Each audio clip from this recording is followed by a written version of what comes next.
So every year, what I try and do is redraw my Jack Darby design from Transformers Prime. I started this last year in 2022, but sadly I never finished it. All I managed to get done was the sketch for the cook look, or I guess the fast food uniform job look. Honestly, I wish we did get to see the kids in more outfits and just like the basic outfits that they wore in every episode, even if it was just like once in a blue moon. So yeah, here we got the fast food uniform and looked up a couple uniforms, decided to go with something kind of classic and basic that would actually be within uniform policies of most fast food restaurants.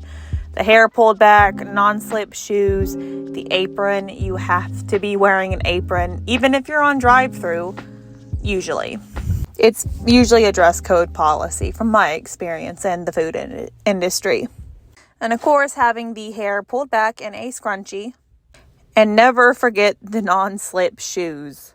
Even though I grew up in the time period that this cartoon took place, I did do a little research on what would kind of like be the fashion of that time period. And I remember chokers were like a really big thing. So I draw her with a nice little choker, some basic black earrings, and a scrunchie.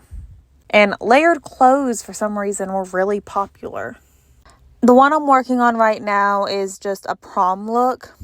It's a shame we never got to have like a dance or a prom episode of some kind. I think that would have been neat. I know some people didn't care for the humans in Transformers Prime, but I loved them. And Jack was my favorite. I really liked the ringlets that I added in her hair. That was my favorite part of this. Of course, I added like some big, bold makeup. I don't see her wearing a lot of makeup, but I can kind of see it for like certain occasions, if that makes sense. And here we have the very basic look, the go-to look, which, like I said before, layered clothing. It also feels very in character for Jack. I also just really like drawing this outfit for her, mainly because it gives me a lot of practice with the folds and fluffs and really baggy clothing. And of course, the choker. Look, I like chokers, okay? And now we're going back to the prom dress. I went back and forth with the colors, and then I finally just decided to make them mainly RC's colors as like a tribute to RC.